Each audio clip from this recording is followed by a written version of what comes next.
So let's have a little sound check out in internet land and see if we've got people listening to us.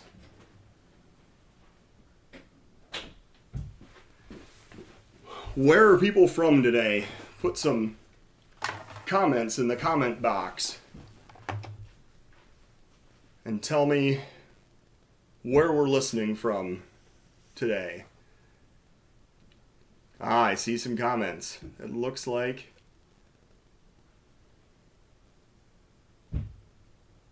yep. We've got Woodward, we've got Marion, Grain Valley, Missouri. Yep. Wisconsin, Minnesota, Urbandale, Bettendorf. Look at that. We've got all kinds of folks on here. Jacksonville, Florida.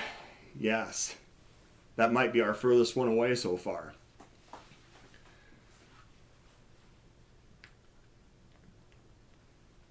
Fort Dodge, Peoria,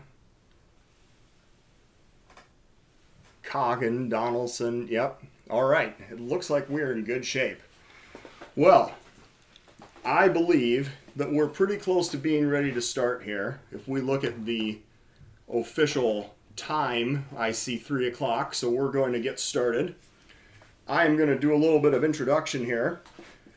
Welcome to our first Iowa chapter and Cedar Rapids Rail fans online meeting. I'm Tom Hogan. With me is Darren Ferreter. Say hello, Darren. Hello. We're going to give you a little background into what we're trying to do here. Many groups and organizations have not been able to meet since March. I believe that was the last meeting for the Cedar Rapids Rail fans. I believe that was the last meeting for Cedar Falls and potentially Ames as well. Mm-hmm. So we are trying to give people a platform for a monthly meeting with content, but in a virtual environment. So Darren is going to be our first presenter. We thank him for lending content for the inaugural show. Just so you know, you can go to the Iowa Chapter Facebook page or to this YouTube channel and you can see a list of future presenters, dates and times when those shows are going to be occurring. We have about the first 6 months worth of shows lined up. I just don't have them all loaded into the queue yet. Now, we will be looking for future presenters. So if you or someone you know would like to present, please get in contact with the Iowa chapter. Our YouTube channel has a link to our website, and we also have an email address, which is NRHS Iowa chapter. Excuse me. I reversed that. Iowa chapter NRHS at Gmail. So if you want to get somebody lined up in the future, or if you know somebody that would like to, send us an email and we'll try to get you in the queue for a future show. So usually when we do Cedar Rapids Rail fans, we start out with some kind of a newsworthy event that's happened since the last meeting. We've got 6 months to choose from. Can you think of anything that particularly sticks out to you? A lot of heritage units running around the area recently. There was a westbound on the UP this morning. There's been some heritage stuff up on the CN. Of course, the big news with the Canadian Pacific doing all their heritage units. So it's going to be kind of a fun time to get some colors back into rail fanning again, besides the big four. I'd say that's probably the most exciting thing that I can think of right now. The one I was going to bring up actually was the CN paint schemes. That they've got an IC one with the Death Star scheme, and they've got GTW. I've seen some previews of those that look really sharp. Yeah, no doubt. It's going to be really fun. It'll be interesting to see how those start moving around the country as they... Yes, hopefully some of them migrate out here toward us. Well, I've got more heritage units off of the NS than I've gotten on the NS, so it must happen occasionally. Yes, exactly. So the only other thing that I would like to make people aware of is that we do have a Cedar Falls rail cam that has been recently set up. There it is. If you search on YouTube for Cedar Falls JCT, there's a rail cam that's set up looking west toward Cedar Falls Junction. You can see moves between Waterloo and Fort Dodge. You can see moves on the Iowa Northern utilizing those CN trackage rights to cross town as well. So if you're ever wondering what's going across the CN, you can always check that out. It usually has 12 hours of backdated video you can scroll through as well. So, with no further ado, I'm going to hand it off to Mr. Ferreter and allow him to begin his presentation. Thank you very much. So today's program is going to be a series of images that I'm calling Now and Then. So what I've done is I've taken shots off of Google Earth, literally just whatever they happen to have on there. I'm trying to get them approximately the same angle as the image that I'm going to be following with, but it's from a whole variety of photographers, and so these are a lot of the contributors. Wes Bender helped out. Dick Billings images. Mark Dean sent me some stuff. My dad has some stuff. I have a ton of stuff in collections. Doug Loddick, Bill Heater from Manchester, Bill Kubas collection of his super slides. Del Masterhands 35 millimeters, which are amazing. Don Melsha gave me permission to use a bunch of his stuff. Dick Schultz, Howard Williams. I have some stuff from a project I'd done for the Cedar Rapids History Center and the Marion Heritage Center. And of course, Google Maps was mentioned, and then any other photographers in the past that we may not know whose images they are, but were part of others' collections. Thanks for all of this. So with that, let's start moving forward. So the first thing I want to do is just describe, we're going to show Cedar Rapids area mostly with some emphasis, a little bit of emphasis on Iowa City and a little bit on Dubuque, East Dubuque area, now and then. We're going to focus on the northwestern, east-west Maine, plus the tract in through town, a little bit of the Milwaukee, from basically east of Marion down towards the Ottumwa line. We're going to focus some on the interurbans, Union Station, all those kinds of things. So here we go. So this is Mount Vernon. We're going to start with the northwestern. This is Mount Vernon as it looks today off of Highway 1 looking east. But in the earlier days, of course, there was steam operation in the Mount Vernon Depot. The depot was a wonderful looking structure. The only part of it that survives now is a sign that's in the center that you can see that says C&W Railway.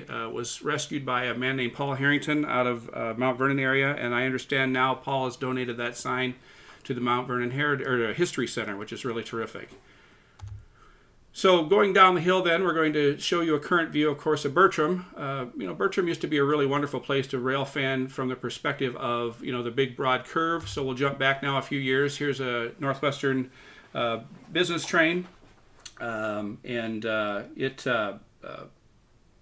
a couple of units, a couple of Fs, and some business cars. You can see wigwags. And this is taken off of the now Highway 13 bridge. This looks like it's pretty close to the end of operation of the C&W. Yeah, I would guess those images. That image was probably sometime in the early 80s. Here's a shot jumping back a little further. This is a Bill Kuba image. GP35's Northwestern. Of course, the wigwag is before, but what you can see in the foreground, this road here is an access road when they were building Highway 13, and so that's the temporary crossing. Here's another Kuba shot from just a little bit earlier. It's amazing how overgrown that's become recently. Absolutely. And of course, in these days it was, nice and clear and much better shots than we can get today. But, nonetheless, it's I'm glad it's still there and we still have trains because, the Northwestern could have gone away with the merger of the UP and the Milwaukee. All right, so looking the other direction off of Highway 13, US 151. Of course, in the earlier days, here's a nice Kuba shot of Jeeps coming around the curve eastbound, heading up the hill. A 50-mile-an-hour curve there always, so it's fun to see the torpedo tubes on those first. Well, in fact, all three Jeeps. Mm-hmm. 820. I'm sorry, I got the wrong one here. A 1748 was built in 1958, and the 1753 behind, approximately the same build. A little bit further down the line, we're now at Indian Creek. I don't have a now because it wasn't something I could easily get off of Google Maps, and to go through my 13,000 images of to try to find a shot of Indian Creek just didn't happen. So enjoy this Mikado 282. It was built in 1917 or so, Class J. A pretty cool shot of an eastbound. So we get down towards Otis area on the northwestern, and of course there was the Lynn County Railway, the cutoff that was put in 1886, and then you have the line that went up through town. Shows you a little bit how the Milwaukee worked through there. The BCR&N later become the Rock Island. So we're going to focus now on Otis and go into town. So this is sort of what it looks like today as you go into the entrance to the Sac and Fox Trail down by at the Otis Junction, of course, or some people also call this kind of the Rompot area. But jump back a few years. Here's a Doug Loddick photo. That's a wonderful image of a cab ride he got back in the 1950s, where they're getting ready to divert and go up into town. on the main line on a passenger run. You can see the Otis Tower there. So it's interesting. There were 2 main lines to go into town and 2 main lines on the cutoff. Yeah, it was double track all the way through both lines. The Otis Tower was a lever tower that controlled just that immediate area. You can see the rods and the supports for the rods. We'll spin around the other direction off of the signal bridge, and you can see here's an outbound train with a 2900 on it. This is a Pacific built in 1923, a Class E2. But you can see the cutoff on the left-hand side, and approximately where the boxcar and flat are sitting by those ties is where the road crosses today to go down to the Sac and Fox Trail. The house that's there in the background was apparently one of the either the foreman or somebody lived there for many, many years. The house survived up until just a few years ago and came down just prior to the flood that occurred in 2008. Going a little farther along, this is along Otis Road. You can see, of course, the river. Behind us would be the plant for Cargill East. But jump back a few years prior to that, and here's a nice set of E's coming around the curve. This is with the train that's going west or towards town. He's just about ready to cross what is now the road for Otis Road. The crossing for Otis Road, I should say. It didn't always cross there. Otis Road actually continued on the riverside up until probably sometime in the early 1980s. Jump back a little bit. Here's a nice looking Pacific at the same location. Quite the passenger consist he's got there as well. Yeah, nice looking train. So here we are seeing the current day Cargill East plant. But prior to the Cargill plant there, another Doug Hlodick photo. This is the cab ride going past their yard. They also had a roundhouse there. Inside the roundhouse, you can see a steam locomotive. The 2623 is an 060. And then there's another switcher there. I just couldn't tell from the cab what it was, but sometime taken in the 1950s or so.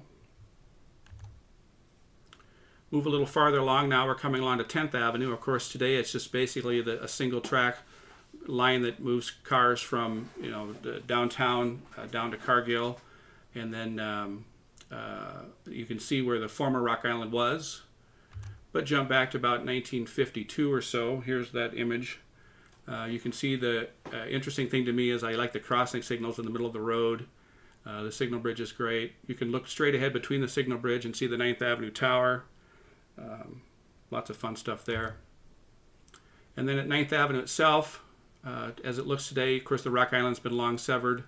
You can still see the Cherry Burrell building in the background. But if you jump back, the 3025, which was one of their northern Class H's, built by Baldwin in 29. This is a wonderful Cuba shot here. And this guy is heading westbound, heading into town? Correct. Yep. And you can see he's just getting ready to come onto the Rock Island. And in approximately the same spot, the Milwaukee cut off down to Ottumwa. So now we're viewing from 9th Avenue towards, well, it's technically north, timetable west on the Northwestern. But in the earlier days, same location. You can see Harper McIntyre building on the right. They were kind of a wholesale hardware place. This is 8th Avenue. They had gates in those days. You can see the Milwaukee is cutting across over the Diamond to get over to their far right-hand side. So by this point, we're on joint trackage between the Milwaukee and the Rock Island and the Northwestern. And then some of the roads, the IC came down here because their freight house was accessed going off the Milwaukee.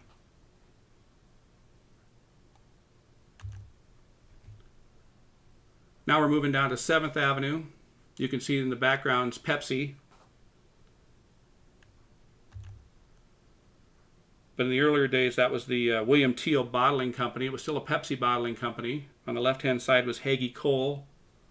Of course, you've got a Rock Island BL2 there. Probably came in on the local that will eventually head down to Burlington. There's a Northwestern passenger train probably sitting at the depot, and then the switcher working its way back and forth. Almost looks like it could have been an IC switcher, maybe? Maybe. Yeah, I'm not sure. The style of caboose is kind of, or excuse me, the style of tender that it has is kind of unique. I can't tell. Usually the Rock Island ones have the number on the rear, so I'm not sure. Right.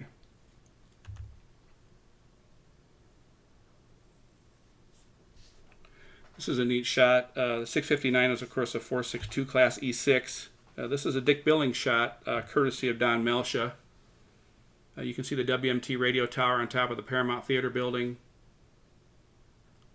Yeah, a lot of detail there. Yeah, it's really a wonderful image.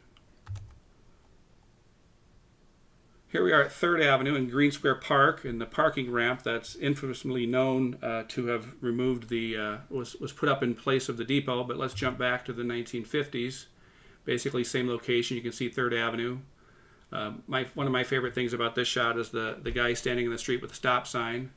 But so you've got the northbound and the southbound locals meeting here. North of Cedar Rapids, they were mixed trains. South of Cedar Rapids, they were mixed trains. North of Cedar Rapids, they were just passenger trains. But they called them the Burlington local, or it was a local up to Manly. And they met a lot of times in Cedar Rapids.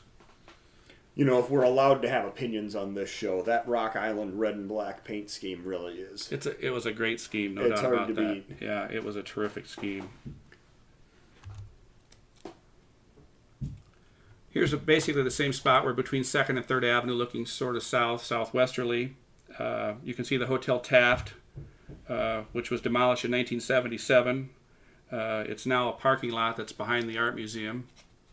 The laundry on the side. This was kind of a skullduggerous place in its day, I think. Certainly by the time you got to the 1950s and 60s, this was a pretty ratty area to be in. There was a place you could play billiards and so on, but this has got some cool stuff. I love the autos and just the people all over the place. And then the Watchman shanties, of course, because there were no signals downtown except for 8th Avenue, 9th, and 10th Avenue that were controlled by the 9th Avenue Tower. Everything else was still crossing Watchman.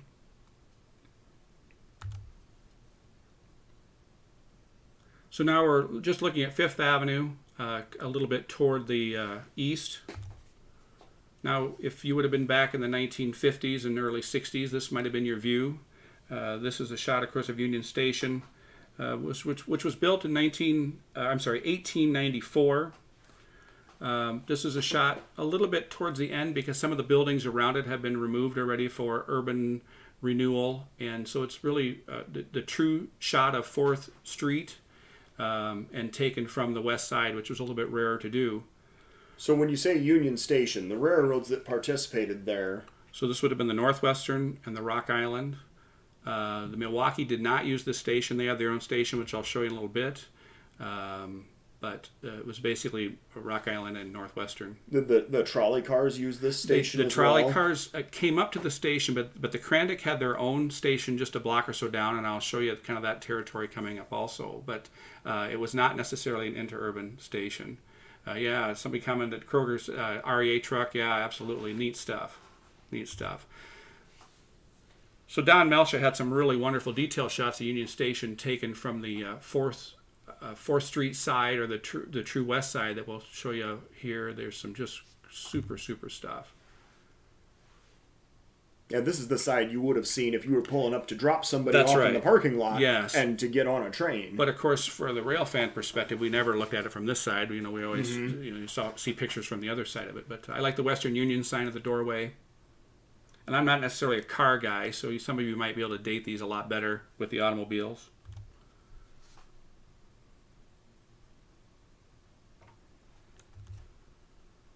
This is the westbound Omaha. There was a bulk mail car that was going to be added. This is around 1958. Again, another Don Melcha image. You can see Green Square Park in the background and the buildings along 3rd Avenue, which really only came down in sort of the late 80s, early 1990s when the Carnegie Library was turned into the Art Museum. I think of that area as having a hobby shop that I used to frequent regularly, and all came down around the same time. All came down for the expansion of the Carnegie building for the Art Museum. That's right.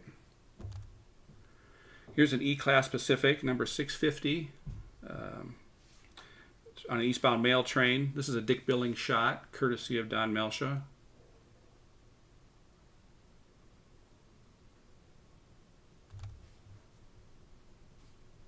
Here's a really great image, I think, of this Hudson, E4 class Hudson. There was 10 of them built by Alco in 1938. This is a Cuba shot, but look at the way the lady's dressed in her heels and so on, and walking right in front of the locomotive. Of course, there was a crossing guard out there, but just a lot more activity in downtown, and people dressed differently in those days. But a nice feel looking from 3rd Avenue a little bit toward the south. The Modeler on 3rd Avenue. Modeler, yeah. That's one. Right. Yep. Thank you for that, Dave. Yeah. Here's a nighttime shot that was actually a Cedar Rapids Gazette image that I think really captures the essence of standing on the platform and seeing all the umbrellas and so on. It would have been a really fun place to hang around. It was long gone before my time. Then we get into a little bit sadder time of Union Station. They were preparing for the demolition in 1961, and here's a great Don Melcher shot that shows 4th Avenue being prepared to go through where the structure stands. You can see they have the crossing signals up already. So it bears mentioning, part of the reason that Union Station came down was the switch of the contract from the C&W to the Milwaukee for the passenger trains. Some of that, and what the story I heard was that there was a couple of Northwestern executives who had come through and thought that the station was excess, not needed, and an eyesore. And so it was sold to the city for $315,000, and a company called the Hennessy Brothers submitted a bid for $9,400 to rip it down, and they tore it down beginning July 3rd, 1961. Yeah. In the background, you can see the theater that still stands. Well, the World Theater is what it was called in these days. It was originally the Strand, but it's still standing. The shell of the building is still standing, to give you some reference if you're familiar with downtown area now. But just a sad sight to see the structure come down. There's the last piece of the tower. Yeah. Now we're going to jump down to 2nd Avenue. We're looking towards the north. You can see the BCR&N building in the background. Burlington, Cedar Rapids, and Northern had their headquarters here. But we're going to jump back slightly and take notice of this single-story building in front of you. In the earlier days, it was actually a 2-story structure. But one of my favorite things about this shot is the advertisement advertising the Midwest Hiawatha, which was, of course, a Chicago to Omaha train or Chicago Sioux Falls train. But I like their advertisement downtown in front of Union Station. Because the Milwaukee didn't serve Union Station. Of course, you can see the crossing shanty there, which is cool, and I like the McNulty's Dairy truck. It's pretty wonderful. Moving down a little farther, now we're at 1st Avenue, and again on the left you can see the BCR&N building, and on the right is kind of the territory that is all new structure. That's only gone up in the last couple of years, very close to the Iowa Theater. But jump back. This is from, I believe, it's the Bill Heater collection. And you can see the Hotel Magnus in the same spot. There's some kind of a steam train coming up from the south. I don't know if it's a Rock Island train, assuming it's a Rock Island train based on the track it's on. My interest in history and old buildings developed from the Hotel Magnus. As a young kid, I sat on my bicycle on 2nd Avenue and watched them tear the building down, and watched the metal Magnus sign smack to the ground, and thought to myself, it's too bad there wasn't a better way to preserve some of these neat old structures. But this is sort of the way downtown looked when I was a kid, short of Union Station. Now we'll jump to 1st Avenue, looking more towards the west or northwest, and you can see the current site of the U.S. Cellular Center, which I understand just changed its name to something else in the last day or so, and I can't remember what it was. But backing up, this is the Northwestern's Freight House, which was on the corner of the 4th Street tracks and 1st Avenue on the northwest corner.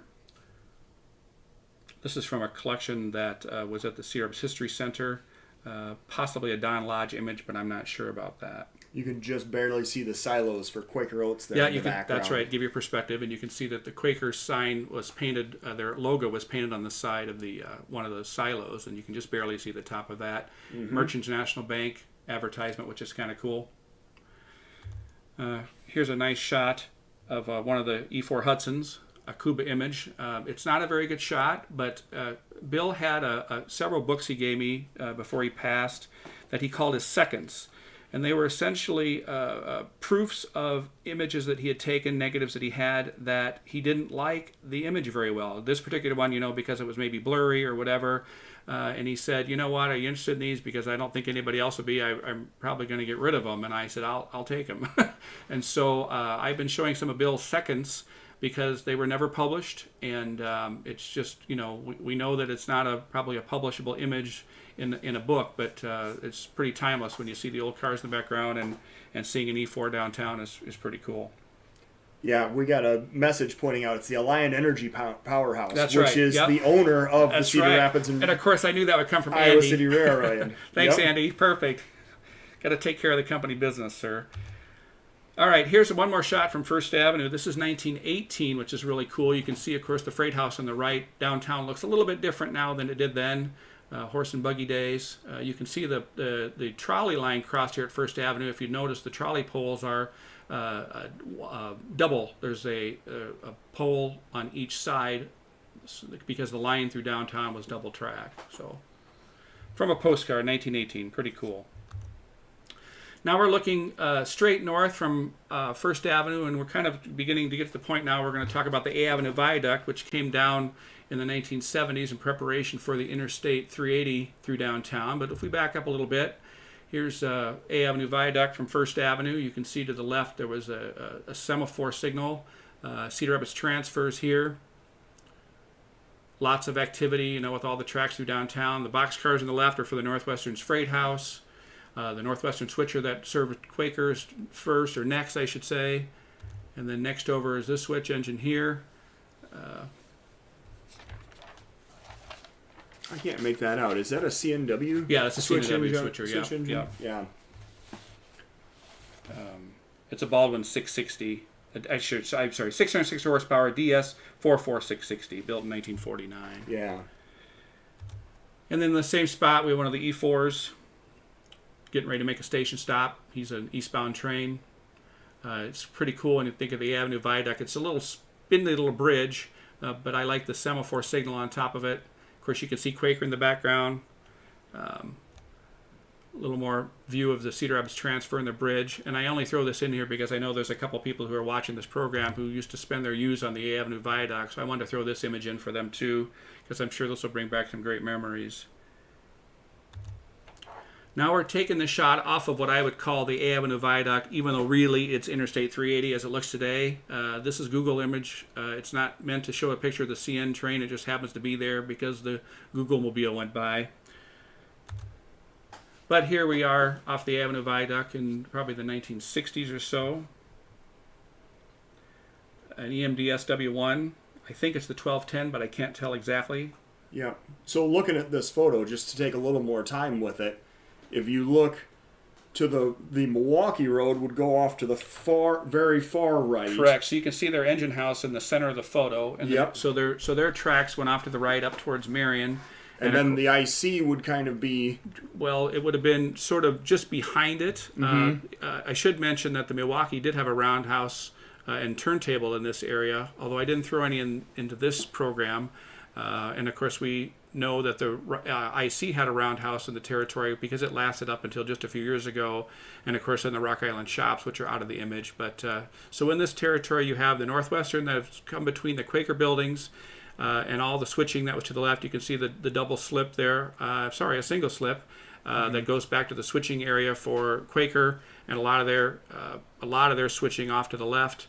And then, of course, this transfer job is probably pulling cars that are being shoved back into the looks like they may be getting shoved into the Rock Island. I'm not sure. He's crossing over down there. Yeah, you can see a guy riding off there. the side of the cars there. They're definitely shoving back toward the plant. Yeah, it's pretty cool. Yep, and then straight back behind us would have been the Rock Island North Yard. Yes, so just beyond, like kind of over the top, you can see where that steam line is running between the 6th Street power plant on the right side. The Rock Island Yard would kind of start up there. And then after Union Station came down, then they had their depot there that the Zephyr rocket stopped at. And now there's a depot there that was built by Stickle, but is not the original depot, but pretty close to the original site.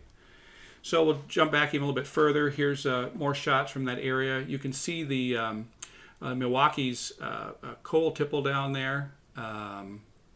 Let's see what other kind of fun things. There's a Milwaukee locomotive parked ahead. We've got a Rock Island switcher, 2 Rock Island switchers, steam and diesel. Mm-hmm. You can see the little Northwestern 44-tonner kind of tucked in back there, about 5 cars from the left-hand side. Guys working on the track and so on around the left-hand side towards Quaker. Some of those tracks still exist today, but there's more buildings here. But you can still see a spot. If you can quickly glance as you go over on 380, you can see where the boxcars on the left-hand side go over a diamond. It still does that today. It's pretty neat. And we jump back a little bit further, and here's a nice shot of one of the Hudsons barreling or beginning to accelerate after leaving the station. Yep, he's on one of the tracks that's going to take him back down toward Beverly. Correct. He'll go around and cross the river. river. Exactly. And I got an image of that coming up to show you how that worked. Here's an old shot of Quaker. I thought was neat just because of all the rail lines, and you can again see with that diamond I was talking about that runs between the buildings that is still in existence today. Cool shot. I like all the brick. That's an amazing amount of detail. Yeah, isn't that cool? That could almost pass off as a company shot for and it Quaker may have been. owners. I don't know where this image came from. I didn't have a record of it, and I don't know if it was a postcard. Mm-hmm. Now we're going to go to the west side. So this is First Street West. Everybody recognizes Quaker in the background, and the bridge, which now has been severed and is now just a single track. But in the earlier days when it was double track, here's a nice shot of one of the H's coming off the E's coming off the bridge. And then we're going to go down towards 8th Avenue Southwest. This is Kingston Stadium area. You can see the aircraft in the background that was on display there for a while. I think it's still there. I think the tank is gone. But jump back a few years. Here's a great shot that Dave Seidel from the Camerail Club sent recently of an eastbound train. Probably in this area would probably have still been running about 60. This line, or this road, 8th Avenue, crossed the Northwestern, also crossed the Crandic. And that was the line that went towards downtown. Yep, they probably just slowed down to go across that bridge. Well, they're starting to slow down as they go through the west side, and they'll make the right-hand turn across the bridge because this is an eastbound train here. So. Yep. Here we are underneath the 15th and 16th Avenue Bridge. In the earlier days, it was just 16th Avenue. And if you look at the shape of the abutments off of Rockford Road here, we'll jump back a little bit, and here's a nice H-class. That's going underneath. This was the Cedar Rapids Gazette image.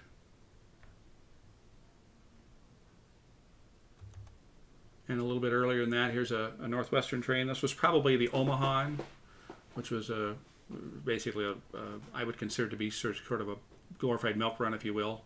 But one of the few daylight it was one of the daylight trains you could get in the early 60s. Mm-hmm. Now we're on top of the 16th Avenue Bridge, looking down as it looks today. You can see Rockford Road to the right, but you jump back, and here's the city of Los Angeles, probably sometime in the later 40s, maybe mid-40s. I love the old car there. Yep. And then the Crandic is off to the Crandic is actually the Milwaukee. It's now Milwaukee. It's now Crandic, you're right. That was the Milwaukee. I'm thinking of in present day. Yeah, terms. right. Yeah. And there's more tracks now actually in present day, but that was the Milwaukee. Yes. And then looking off to the north side of 16th Avenue, here's kind of a neat Bill Kuba image. Looks like it was a Rock Island detour. I'm pretty sure the Rock Island didn't run piggybacks down the Northwestern, but great shot from some time in the 1970s. They need a new leader to get out on the main at Beverly. Yeah, and I think there's an image later on. I didn't include it this time, but I know that Bill has an image of the Northwestern unit being added. But he kept his slides in railroad and numerical order. So his slides didn't necessarily tell a story in that you couldn't show them from start to finish and understand what was going on. You could see a roster from start to finish, which was great. But So this would have been filed under Rock Island, even though it's on the Northwestern. Yes. And the Northwestern leader that was added later would be filed under Northwestern. So, but eventually it'd be fun to put all those back into some kind of an order to try to tell a different kind of a story than Bill told. Yes. So now at Rockford Road, we're just south of the 16th Avenue Bridge. You can see some Crandic cars sitting in the background. But we'll jump back a little bit, and here's a nice shot of a passenger train, westbound train. I'm not sure which one. A couple of E7s. I said westbound. I meant eastbound if I didn't say that. Heading toward downtown. Towards downtown, correct. Now we're going to work down towards the Beverly area and the Beverly Tower. A lot of people are familiar with this area, but I could not find any kind of a shot from the ground that showed what this looked like today short of going out there myself. So I gave us an image from up above, as it looks like today. You can see that in the earlier days, the main line, of course, was up into town, which is shown by the single track line here, and the curve that's in the track is because the cutoff was actually divergent type switches. And so as we go along here, I'll show you how you can see that the original line was definitely the through line. But looking down in the earlier days, here's the shot of the Beverly Tower. This is a Dick Schultz shot here. Nice image. Showing the Milwaukee Road. Showing the Milwaukee crossing down toward Ottumwa. Ottumwa would be to the left. Correct. And back towards Cedar Rapids would be to the right. Yes. And a little bit earlier, I can't remember if this is a Dick Schultz or Mark Dean shot. Sorry, guys, but you two can fight it out. But here, taken from Milwaukee, looking to the north, and I wanted to show you reference to Highway 30 when the tower was still there. This looks a little bit different today, of course, because the Milwaukee's gone, but this area still feels kind of the same because of the overhead of the Highway 30. Jumping back a little bit, here's a really good image that shows you the coaling tower that was down towards Beverly. You can definitely see the main line was aligned for the town line. And so here's a nice shot of probably another Omaha train working its way through and up into town. Yep, westbound heading the other direction. Yep. I'm guessing, I think at one time I heard that this was a 65 mile an hour curve, so they had to slow to 65 to make the curve. That would have been pretty interesting to sit at that road crossing. Here's a nice shot of one of the H's working up into town on a short passenger train. Just thinking through a little bit of a hypothetical, can you imagine the amount of gnashing of teeth that would be going on if that Lynn County cutoff had never been built? Well, and the UP was running trains up through First Avenue and Cedar Rapids. Yeah, although certainly not as many trains now as there would have been then. But there's always been a discussion about what they call the 4th Street problem. And at one point, the city of Cedar Rapids actually had a report that they had written where they had looked at routing traffic different ways through downtown than down 4th Street. And there was drawings and so on. And I remember when I was a kid in middle school at McKinley, they had a copy of the book, and I remember going through it. And like I say, there's really wonderful maps that they considered moving the tracks up more towards 10th Street, where Mercy Hospital is, kind of by McKinley. There was discussion about maybe routing closer toward the river, and so there was a whole bunch of options. And I think the Cedar Rapids History Center has a copy of the book, and at some point I need to get my hands on it again, because it would be a really interesting program to just talk about the rerouting of the tracks through downtown as proposed. Yeah. So moving ahead, here is a northwestern westbound train getting ready to cross over to Milwaukee. You can nicely see the Beverly Tower here. And a Class H taken from the tower of another eastbound train. The shot I like, or the thing I like about this image, is that the parking lot where a lot of people sit to rail fan today, you can see there was a house back there, which explains why that was kind of a funny open lot. I like all the two-tone sheds and so on. Railroading had so much more style in the earlier days, because you could look at a right-of-way and just by the colors and the shape of the poles and the shape of the semaphores and all that, you could tell whose right-of-way you were along, and we really don't have that anymore today. So, not that I'd like to live in the past, but if there's a time machine, it'll be hard to find. So, remember we were talking about, this is back at Otis again, so we've talked now about the line that went through town that diverted off to the right, and then the main line, the bypass, that's the cutoff that's on the left-hand side. So just as a point now, let's follow the cutoff from Otis. Here's a Google Earth image. No, there's nothing wrong with the rail. It's the way that they put the photos together. But you can see that the eastbound main is definitely going to have some problems when that next stacker comes through. But here's how it looks today with the bike trail. The abutment on the left-hand side of the bridge is one of the original abutments. But when you jump back a few years to this really great Mark Dean shot of the Rock Island Bridge, you can see the abutment to the right was obliterated because of the double tracking for the UP and because of the new bridge. And quite honestly, with today's stackers, the bridge wasn't tall enough. In fact, when the Rock Island shut down after 1980, the bridge was raised probably about a foot or so, and it was quite a thrill to be up on top of that bridge as a stack train went underneath, because they cleared the bridge by only about 4 to 6 inches. So you take your life in your own hands then. But no kidding. So this is the BCRN line. correct. This is the BCRN line, and of course we're Yeah. looking at the Northwestern and the Gauntlet Bridge, one of a few that were in the country. But the Gauntlet Bridge is basically where two tracks intersect, but they don't actually connect by a switch. They utilize a single bridge, and the tracks just don't do anything but cross over each other and go back. Yes, Dave, you're right. Christmas of '78 was that spectacular derailment that the Northwestern had over the bridge. Yes. Here's a little bit better shot that shows you kind of how the true Gauntlet worked. This is a really good shot that Mark Dean had. Mm-hmm. And a shot of a Northwestern train over the bridge, probably sometime in the late 80s, early 90s. And of course the Rock Island went over the top. This is a nice Mark Dean shot of two trains. It was the only one that I've seen. Yeah, an over-under shot. This is the first I've ever seen of that location. Yeah. And the wigwag, which was there up until, the wigwag lasted probably sometime until the mid-80s, I think. Here's a Bill Kuba shot taken from the Rock Island Bridge down towards the Northwestern looking west. You can see where the current Tate Cummings Park will be in the future. Back then it was a dump, literally, everything from motor oil to trees and everything else. So if they dig very deep in the ball diamonds, I'm sure there's a lot of junk under there. But That a CGW? yeah, there's a Second CGW, out. GP30 second out, otherwise a couple of Yeah. Jeep 35s. Same spot, but on the other side, you can see the Rock Island going south, and the Northwestern underneath, and you can see they had a kind of a little shanty there or something. We're going to talk about that here in a few minutes, but you can see the progression of the shanty backwards. I think at one point there was probably a guard there during the war, and earlier than that there was a tower, probably to protect and to govern train movements across the Gauntlet. So here's a little bit earlier Bill Kuba super slide, and nice shot of the Northwestern Jeeps on an westbound train. They didn't use that paint scheme with the V-shaped green stripe very long, did they? Yeah, I don't know what Those year shots actually are when kind of hard to come by. Yeah, I really like that scheme. I thought it was neat. That's the full length of the Gauntlet Bridge right there. Yep.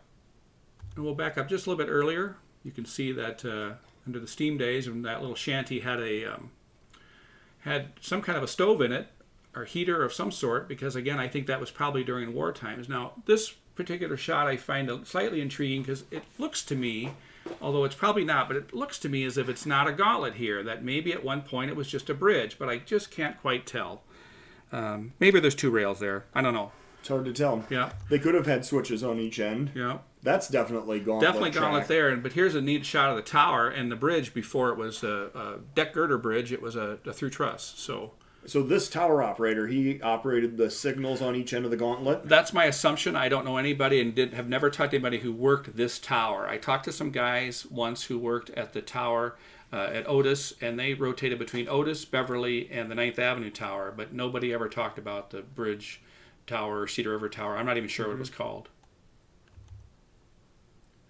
And then, of course, we're back over in Beverly again with a nice shot of a Northern going away from us. And then we'll jump down just a little bit to Fairfax. Here's the Fairfax Depot as it looked from Doug Kloddick's view from his passenger train cab ride. And jump back a few years earlier than that. Here's a nice shot that was taken, I think I read it was what year did I say that was? I think it was like 1916 or so, something like that. I was going to say, that looks pre-World War I. Yeah, it's a Class A 440, I think, there. Now we're going to jump around. We're going to move to the Crandick for a minute. This is 4th Avenue at the 4th Street tracks. Prior to that, of course, as we talked about, was Union Station, and here's a Crandick car that's pulled down. Actually, this might be a city car. I think that might say Marion on it. I think that might be a city car. I think that's Marion. I think that does say window. Marion. Yep, you're right. Yep. And then looking down 4th Avenue toward the west, in earlier days, the Crandick had their depot. You can just barely see on the right-hand side, there's a logo on a sign that says Crandick, and that was their depot. Which the was, diagonal scroll. Correct. Yep. And that would be about, that would be on 2nd Street and 5th Avenue here.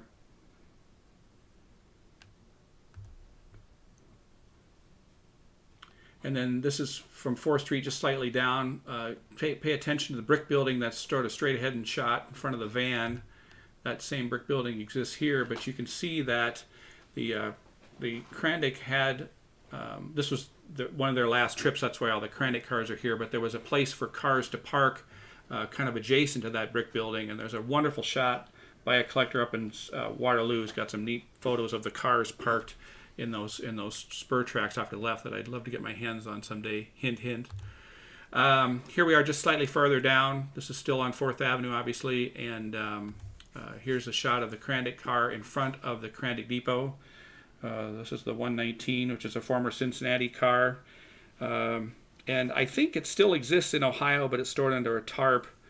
The only other Cincinnati car that is still in sort of existence, I think, is the one that was a couple of shots back. But that's the one that I believe is over at the Branford Trolley Museum, awaiting restoration. Those are all built in 1930 for the Cincinnati Lake Erie. This is 4th Avenue Southeast, looking towards what's now the jail to the west. Prior to that, of course, was the bridge over the river. This is sort of the end of its life. This is from December of '66.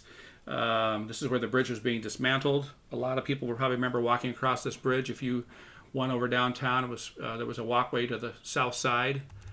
Here's a nice shot of one of the Krandik cars going across the bridge.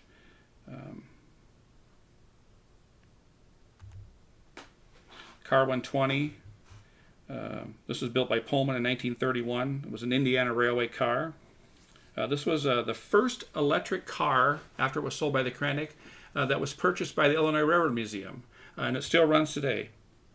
But it's in Indiana Railway colors, and it doesn't have that goofy pilot that the Krandik added to the lower part of the headlight. Yeah, the pointed pilot. Yeah, it looks like a regular trolley car now, but it was one of the Krandik cars previously. And then here's a shot of the, I think it's car 50. It was built in 1904, but scrapped in about 1940. But this was the 1929 flood, as seen probably from 3rd Avenue looking to 4th Avenue. The tracks were 4th Avenue. Yeah, the water's just about up to the deck of the bridge there. And I think standard practice is to put loaded cars on to help, the piers and things from being washed. Gravity's your best friend. Now we're going to talk a little bit about the BCR&N Rock Island. Here's a shot of the Rock Island just south of Vinton. It was the local, probably sometime shot around 58 or 59. Again, a nice Don Melcher shot. If you've never rail fanned this particular area, you can still chase the Iowa Northern along this line in the middle of the night. Sometimes, if you're lucky, it's late. In the summer, they get down there earlier in the morning. That's true. You can see them in daylight. Rock Island 411 FP7, built in 1949. This is an image from the early 70s, a nice Don Melcher shot from the shops. We're looking back towards Quaker again. I wanted to show you this shot because you can see the stickle-built depot building that was never really used as a train station. It came much after the railroad, and particularly the Zephyr rocket, stopped running. Here's a shot of what's believed to be the last Zephyr rocket with the 635 and E7 in the lead. This is, I think, April 8th, 1967, which was the last day of the rocket. The Zephyr rocket, I should say, which was a Minneapolis-St. Louis train, worked combined with the CB&Q. Yeah, they handed off at Burlington. Correct. And ran down the river. Mm-hmm. Interesting operation. There's a wonderful book about the Zephyr rocket from the Terminal Railroad Association Historical Society, but they were one of the last few trains that ran RPOs, but there was an interesting agreement that RPOs on the Rock Island could only run as far as Burlington, but south of Burlington then it was only crews from CB&Q mail car operators, and so in Burlington in the middle of the night they had to move all the mail and everything from one car to the next because the cars had to stay on the respective railroads. They couldn't come up with an agreement that let the car run all the way through. Wow. Here's another shot of the same train. It's got a diner on it. Mm-hmm. Pretty high class. Stainless steel car bodies. So now we're looking at from First Avenue. We're going to look at the BCR&N building, which is now called the Scogan building. It's restored pretty nicely now, where it's back to its brick. There was a time that it had this really god-awful metal covering over it. I didn't even include a photo because I didn't want it. But we'll jump back in several years. Here's a 1907 shot, a William Bayless shot, that shows the BCR&N building and then the Milwaukee depot in front of it. No association between the two. I like the streetcar, the city car. Of course, all the ladies with their long dresses and the guys on their bicycles, pre-automobile days.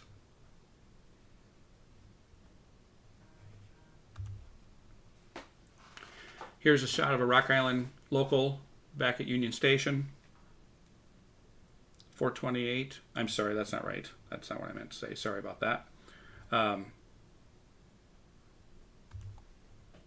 Now we're back at 7th Avenue. We showed this area before with the Pepsi, but I want to show it with the Rock Island days. Here's a couple BL2s that have probably come off one of the local passenger trains. Northwestern switcher there, I think. Possibly. You can see the lead to the Union Station. There were several double slips through there. Quite a neat operation. BL2s were built in 1948.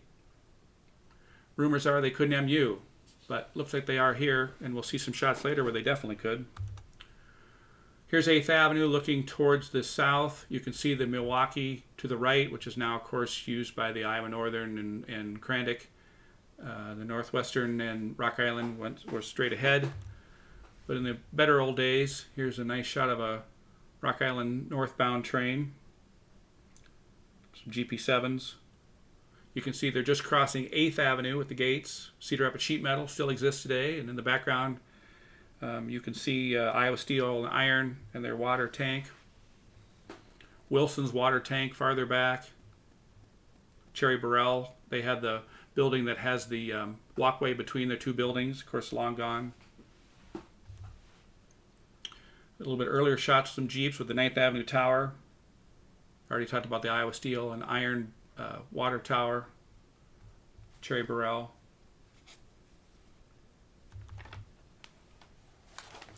Now we'll go a little bit farther down. Now we're at 12th Avenue and 4th Street. Here's a nice shot of when there was a lot more tracks. I think what's happening here is this might be a detour. There's a Rock Island switcher that may be giving a small assist up over Putledge Hill. They also may be just moving the train around and prepare for a detour. But this is pretty far down for our Milwaukee train to be on the Rock Island. Yeah, and it looks like he's got freight cars behind him. Oh, yeah.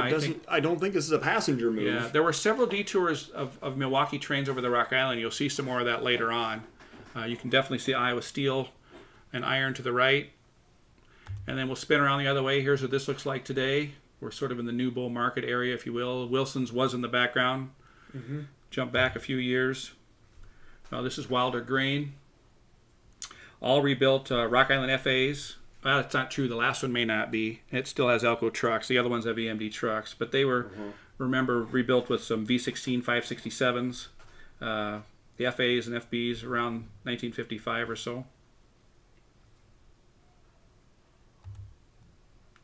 Go a little bit farther down now. We're on C Street Southwest. To the left is now the current bike trail, the Cedar Valley Nature Trail. But jump back a few years, and here's a nice shot of some FTs. FTA and Bs, actually. And then there's some Elkos in there that I don't think are rebuilt. The FTs were built in 1945. Very high fill there. Yeah, that's a big fill. Coming off the overpass from the C&W overpass. That whole area through there is a pretty big fill. If you walk the trail, you can really see that took a lot of effort. But the BCR&N, I think, had a lot of class. I really liked their structures. They had all that cut stone for their abutments. Yeah, there was a lot of engineering work that went into that. Neat stuff. I mean, from a modeling perspective, what a wonderful railroad to model with all the neat rock work. Oh, we had a comment. Flood of 1965, Milwaukee detouring around the river line. That would make sense. Yeah, Dave, that might make sense. And there's a couple of detour passenger trains I'll show you in a little bit, but they're not both from 65, but I agree that's probably when it was. All right, so let's see. Here's Rock Island southbound going over the top of the Northwestern. U28B, which eventually became a UP engine for a while, and then a Jeep 40. It also went to the UP. Here we're now on Ely Road, just really close to where the Rock Island and the Northwestern crossed over each other. You can see the old River Road sign to the right. But in the earlier days when the area was taken care of a lot better, here's the Rock Island. Now this is a detour UP train. Probably the city of everywhere, maybe the city of Los Angeles. I can't see a train number. But what's interesting about this is you can see that the sleepers are next to the unit. So this train obviously had been run around and is now being pulled south because of a detour. David, I don't know if this is the 65 flood train here or not, but this image was actually published in a book not terribly long ago, and they had a whole much better color correction than I was able to achieve with this poor photo. It's really, really faded. Unfortunately, Bill's super slides have really faded in the last 20 years, and so we've scanned them all and preserved them, but this is the best it's going to get, I'm afraid. Now we're shooting from Ely Road, or the Ely Blacktop. We're just south of Highway 30. Here's a neat shot that's a Dick Schultz image that shows from the Ely Blacktop looking north to Highway 30. The train's going downhill. Looks just like this today, except there's a bike trail and no train. Mm-hmm. This is taken from Highway 30 looking north. You can see the Ely Road in the background that we were shooting from earlier. Nice southbound train attacking the hill. And here's another detour. This may be part of the 65 flood also, I'm not sure, but the Northwestern unit in the lead. But it's definitely a different train than the one I showed earlier. Yeah, it looks like an entirely Northwestern consist, honestly. Yeah, I don't know. There's winterization hatches on top of the last 4 E's, so they're probably UP units. Oh, yep, I see that now. Yep. Yeah, there's the comment that that some of the track is still in. The track is still in this place. The trail that people walk in now has been built a little bit to the west of this, but if you actually go underneath the bridge, the Highway 30 overpasses, you can see the track and stand on it. Now we're down on the Ely Road looking south. Here's a nice Dick Schultz image of the Rock Island just before shutdown, going northbound on that track at the Ely Blacktop. Then we'll go down to the Airport Road. This is just north of Ely. The road to the left is now Wright Brothers Boulevard, Airport Road. You can see the bike trail goes through this really wonderful grove of trees there, but back in the days when it was a little more taken care of, here's a shot from the same area. This is a Dick Schultz image.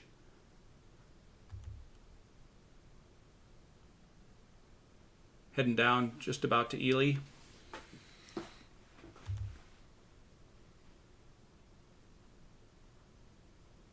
Another train in the same spot. And just for fun, we'll throw a football train in. This is a Bill Kuba image. This is neat. The Jeep 7, of course, has a steam generator on it, the 1297. So this is, I'm sorry, if this is a football train, how are they getting this? So it went down to West Liberty, and then they had to run around there. It at West Liberty and run it back to Iowa City. Yeah. Okay. We could do a whole fun program sometime on football trains. I've got some pretty neat images. Unfortunately, I don't know a heck of a lot about the years and the games, but there's some really wonderful shots of some trains. The Rock Island and the Iowa Interstate. Yeah, and now the Iowa Northern. Right. Yes. Right. Now we're down in Solon territory. We have a good friend who lives down there, and wanted to throw these in just because it always is fun to get his goat. Here we are in a little bit earlier days off of Highway 1, looking to the northwest, and the Rock Island went under an underpass that's now, you can hardly tell where it was, but you can see the depot in the background. C&O unit that was probably being leased. I have seen images of the 6201 in Chessie paint, so I know it didn't last forever on the Rock Island. The second unit, of course, is one of those ex-Rio Grande Jeeps that were trades from some F7s that the Rock Island traded with the Rio Grande back in sometime around, I think, about 1972 or so. Another shot of the Solon Depot. You can see the elevator in the background, which still stands today, but this area looks nothing like this. No, you would never find that. No, you wouldn't find it. Here's another shot taken from the field. This is another nice Don Melcha image of the Cedar Rapids local northbound. You can see that he's got the mixed train there, and then north of Cedar Rapids, it's just became a passenger train. Good question, Kroger. Where's Al Hunt today? Here we are at the elevator. The north and south locals are meeting. Another nice Don Melcher shot. Now we're going to jump to Iowa City a little bit, just because I think we need to satisfy some good friends down there. Here's a shot from Dubuque Street. You can see the current view with the depot. Jump back a few years. I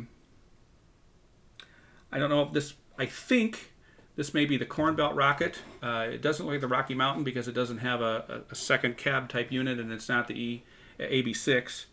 So I think this is the Corn Belt, and they were called for 3:48 p.m. scheduled, so I'm assuming this is a daylight run of that. You can see an RPO back there, which is pretty cool. Another shot of the same train. The building on the right has an REA sign on it. I don't know what that building was before. If anybody knows anything about what that structure was, I'd like to know more about it. That Iowa City depot is still there. Also, Yep. it houses some businesses now. Right. And I believe even that semaphore, the train order semaphore, is still... I don't know about that. Maybe. Yeah, I guess it is. You're right. There it is in that shot. Here we are from the Clinton Street side. Yep, And looking I think, east now. Yep, looking east. I also believe this is the Corn Belt rocket. And then we'll go to the Dairy Queen over there on Riverside Drive, north of the Iowa Interstate tracks. But in the earlier days, here's a nice shot of the Rocky Mountain rocket with that AB6 back there. They were called in Iowa City 4:36. The train was on time. The double track bridge that never actually supported two tracks. Yeah, I don't know that it ever had double track that I've ever seen photos of. Now we're from I-80 looking towards Coralville, Iowa City area. Vernon, as the railroad. Yeah, Vernon, refers that's to. right. Here we are in a little earlier days, some U-25s, the Rock Island 214.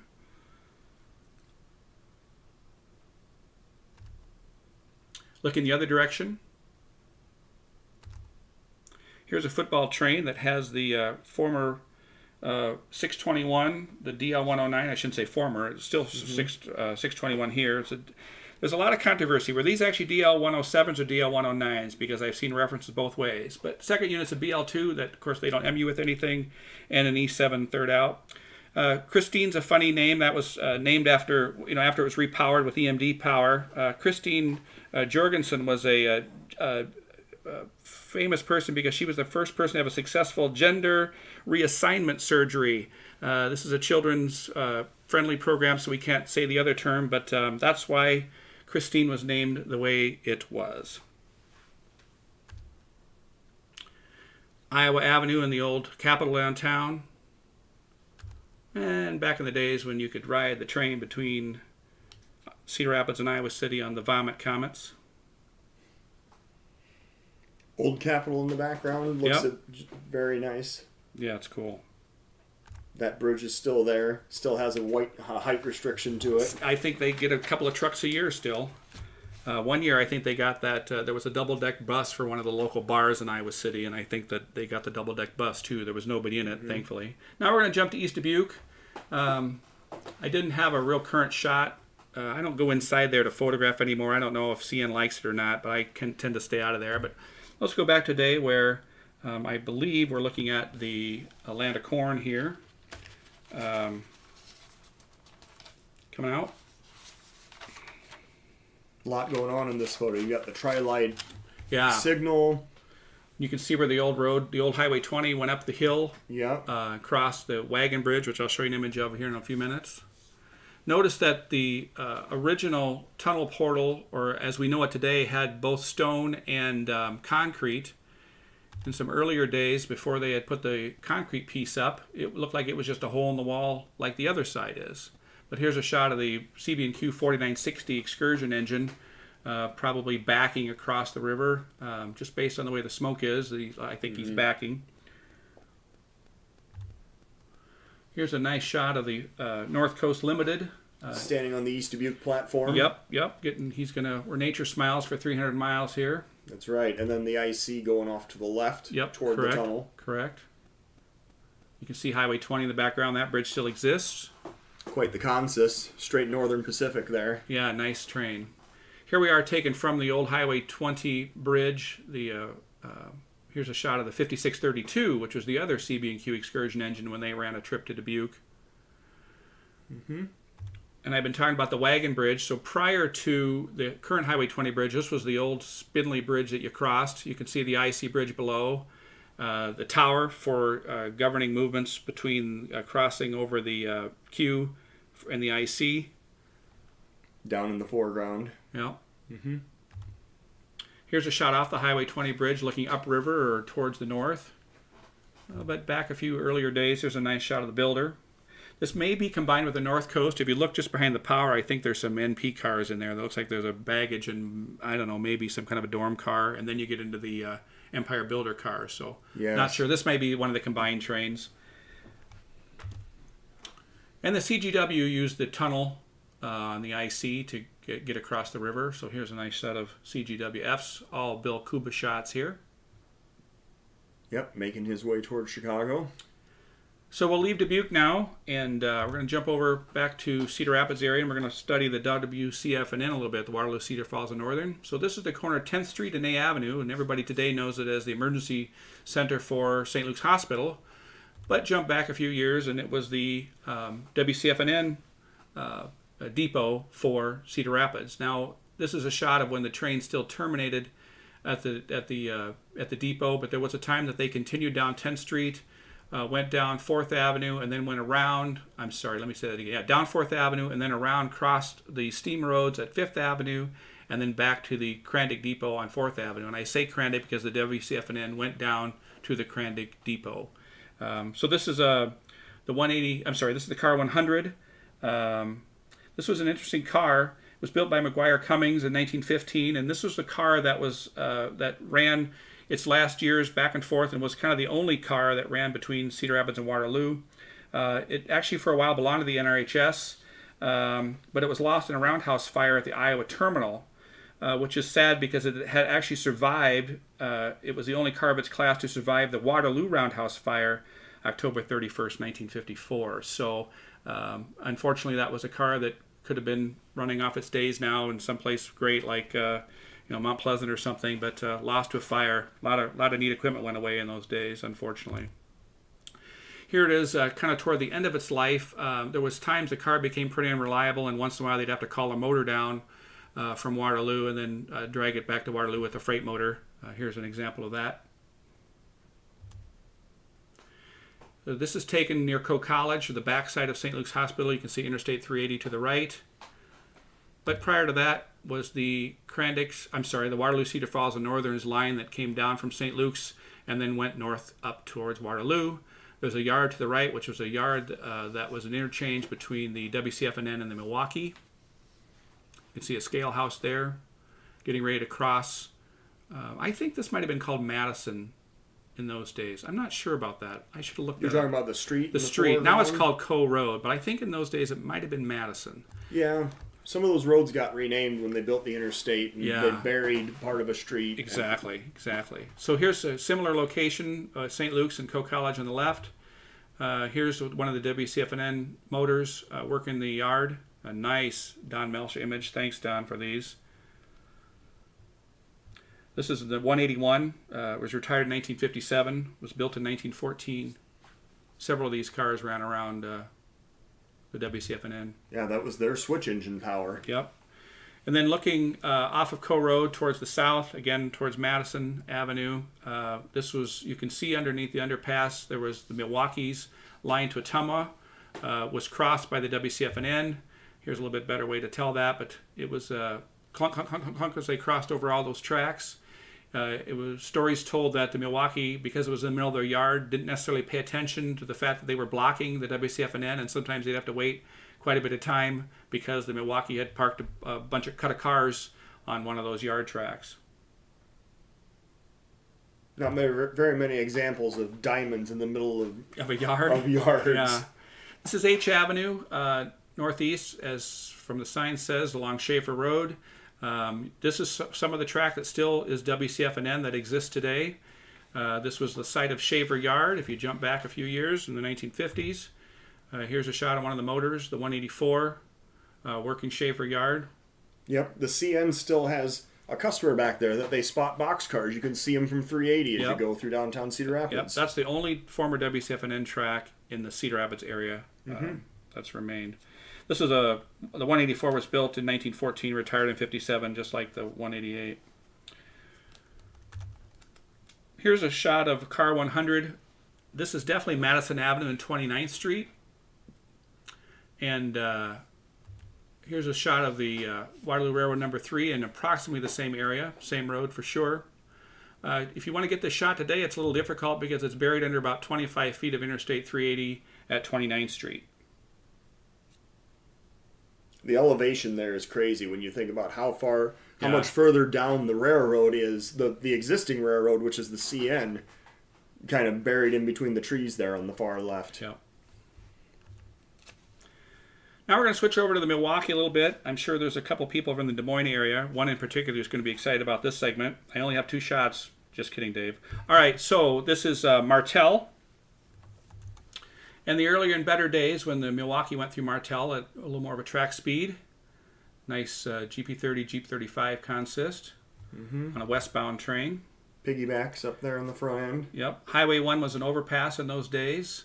So this is taken approximately off the overpass. Here we are at 35th Street in Marion. This is actually cleaned up quite a bit from the last time I was around 35th Street, but there's a bike trail now that passes through there. But in a little bit earlier time, this is this is just before Amtrak of April of 71. This is the city of everywhere that's meeting a train at 35th Street. This is my dad's photo, Darren Ferreter shot. Also from 35th Street, you know, when the Big Boy was moved to the museum out at Steamtown, it went through Marion. You can see that not all the rods are in place and so on, but everybody got excited about Big Boys in Cedar Rapids a couple years ago, and it's happened before, so here you go. Now we're at 6th Avenue, around the 1600 block. As it looks today, this is hard to believe that this was a yard and tracks, but here we are, approximately the same area. Again, this is April of 71. When I was a youngster, my dad and I went out about 6 or 7 successive Sundays to shoot the last of the Milwaukee trains because we knew that Amtrak was coming and we knew that they would no longer ply the rails of the Milwaukee. Same area toward the end of the train, Pacific Series sleepers. And a nice dome coach in the rear. I tried to find an image of that house to see if it still exists, but I think with the modification and modernization of this street, all that stuff has gone away. There was a question, if there are any pictures of the Milwaukee overpass with the IC and the WCF&N where the Highway 103 exists today? Yes, there absolutely is images. I did not bring any, but I've got some really neat aerial shots of that. Sometime we'll maybe consider a program that shows aerial photos around Cedar Rapids. I've got this incredible collection. House is gone. Thanks, Dave. So it was a spot called Louisa, actually, and the Milwaukee was overhead to the IC and the WCF&N, and they went underneath down toward downtown where the Milwaukee went east and west. Right, right. Here we are at 10th and 6th. As it looks today, hard to believe in the earlier days that the tracks went through there. There's a really old shot. That might be pre-1900. I don't know. It was a pretty old car. Yeah. And then, you know, there was also a trolley line between, you know, the Marion line terminated approximately in the same area as the depot. So here you can see the trolley on the right and the main line of the Milwaukee Center. And a nice shot of the Milwaukee Depot in the fairly earlier days. Some pretty old cars there in the 1940s. I don't remember what year the freight house section was added. Dave, do you know that answer? You probably do. But here's a shot. I've got earlier images that I didn't bring this time of just the depot building itself without the freight house portion added.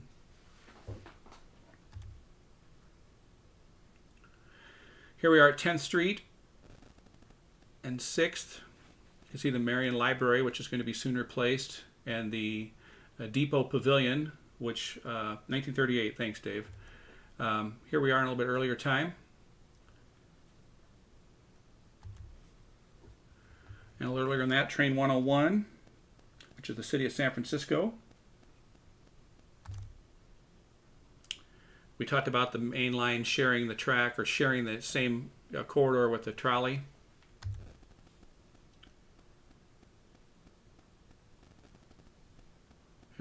the same area of the depot in a little bit earlier time. Probably just before the end, quite honestly. This looks like the city of everywhere.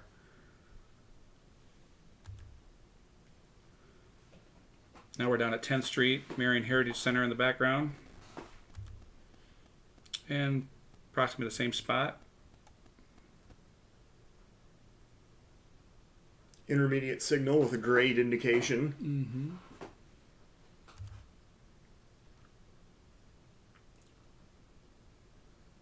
Now and then. Train 108 was the Challenger. E7s and some F7s. Kind of a neat combination. And then here we are looking towards the east. And the building on the left, the brick building, was sort of a Quonset hut type building. And if you look in the image, you can see it there to the left. Train 107, which was the westbound Challenger. Marion Boulevard, as it kind of looks today. I say that because the overpass on the right over Marion Boulevard has just been removed. It's completely gone. It's sickening. So on a little bit better day, here's at least one of those 7 weekends we went out in 1971 to shoot the city of everywhere. Mm-hmm. You're standing about in the We're standing about in the parking lot of McDonald's or the Indian Creek Mall, right? Yeah, this is my dad's shot, Darren Ferreter shot. Different day, approximately the same location. Yep. We'll go down to Indian Creek. Here's some precision engines going over Indian Creek. This bridge was also just removed because with the new bicycle trail, bicycles are much heavier than trains, so we have to replace a neat structure with whatever they're going to do. Yep. The piers are staying. The piers are staying, okay. The center pier is going to stay. Yeah, okay. But they have to have a specific bike bridge. It can't be something that operated trains. Yeah, no. Yeah. Their bikes are too heavy. Here's a little bit nicer shot from earlier days. You can see that the dam for the mill pond has been broken, but I think this is a wonderful Bill Kuba image. And a little bit earlier than that, here's a nice shot of some Fs. That's always kind of been a swampy, marshy area back there. Yeah, there was originally a mill there. I'll show you a picture of it coming up, but here's another angle from the same spot. But here's a shot of the mill pond. I believe this was 1919. Mm-hmm.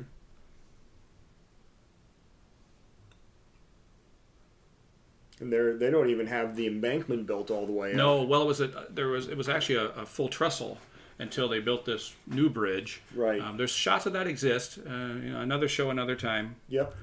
All right, here we are at Blair's Ferry Road. We're going to now follow the line down to Ottumwa a little bit. You could hardly tell going past Blair's Ferry now that this existed, but in the earlier days, here was a shot of the bridge over the Ottumwa line.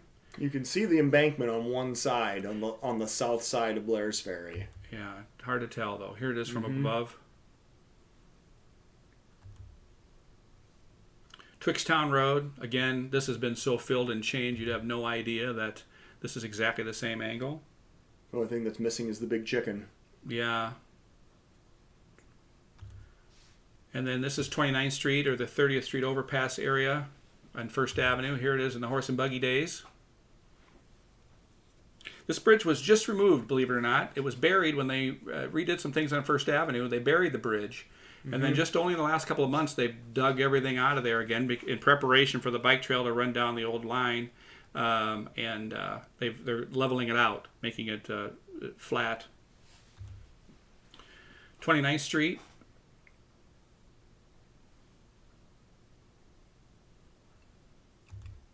And looking around the other way at 29th Street and B Avenue. Now a bike trail, but in a little bit earlier days. It's interesting to look at these old photos. Look how smoky the city was in general. Just in the steam days and Quaker and everybody spewing a lot of smoke. A lot of houses were probably burning coal. Yeah, probably so. And not a good day to put the laundry out. Yeah. Real quick look at the Milwaukee downtown. Here's taking off at 380 again, A Avenue Viaduct. It's actually a Rock Island engine there, sorry. It is. But the same general idea. We talked about this before with the roundhouse in the back. Yeah. Lots of activity. Milwaukee 470 and RS3.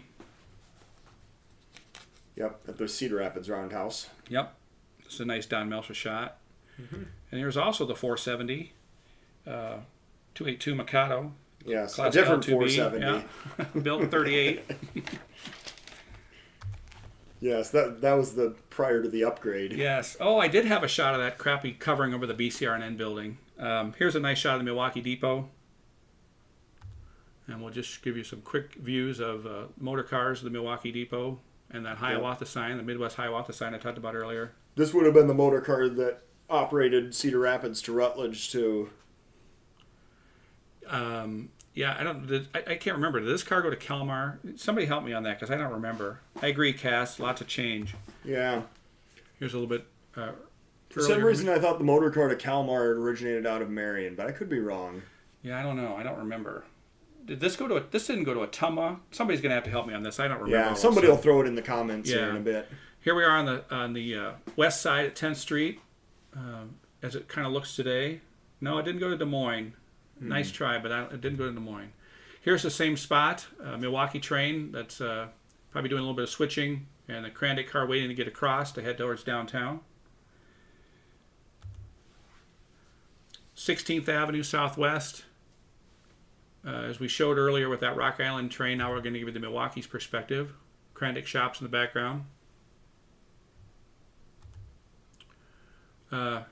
Here's Lou Keller's engine, the 790. This was originally built for the Chicago Union Transfer in 1903. It was the number 100, and then it was sold to the IC, and they used it for a while. Then Lou Keller bought it in 1959, and he wanted to do some trips on the Milwaukee. And I know that he went south at least once and north at least once. In 1965, it was actually used for flooding in Clinton, and then it was sold to David DeCamp in 1965 also, and it's now on display at Steamtown. It does not run at this moment. And then just for closing here, we've got a couple more shots. We were talking about Bill Kuba all the way through. Here's a nice candid shot of Bill Kuba, who stepped in front of my dad to take a nice image. I can't find this image, so it must belong to somebody else, but nice shot of him at the depot. Here's a nice shot of the 35C. This image means a lot to me because the kid in the red hat covering his ears is me. Whistling to depart, I suppose. Yeah, I probably just coming in because it was right by the depot, so it was probably whistling as it went past.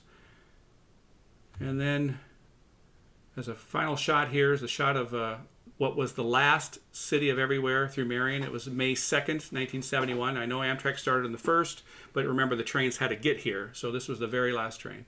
And with that, gang, thanks a lot, and we'll have that be our last shot for now. Yes, so thank you to everybody that tuned in. We had about, I think I saw 82 concurrent viewers at one time, so thank you to everybody. And make sure and check out the Iowa chapter website. We have lots of material for sale there, and obviously we're always looking for more members if people want to join up. So thank you everybody for tuning in today. We're going to sign off. See you later. Excellent. Hour and 22.